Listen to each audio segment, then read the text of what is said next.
We look back on the greatest day in history, but what's Jesus up to right now? What is Jesus doing today? I want to lift our eyes to see Jesus not just risen, but risen and ruling and reigning and one day returning. And I think that oftentimes we have a fairly watered down view of Jesus. He is majesty in our midst, friends. Because when you see Jesus, it changes the way you see everything else. Jesus speaks truth. He speaks truth to the very core of our souls. And just like a surgeon, his truth can cut us open, lay us bare, and then restore and heal us.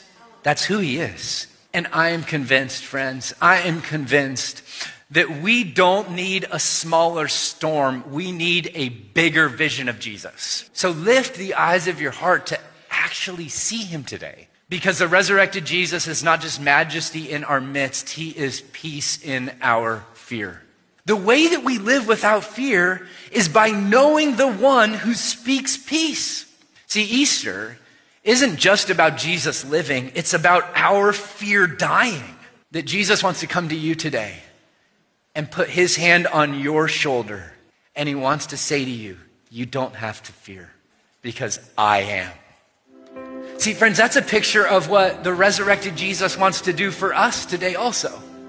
To take us from just existing to actually really living, to living fully, to living in the way that he designed us to live. Not shackled by the pain in our life and not held captive by our past, by our guilt, by our shame, but fully living in the light of the resurrection of the one who rules and reigns. His name is Jesus. He knows your faults. He knows your failures. He sees you to the core and he still loves you. So much so that he has freed you from your sins by his blood.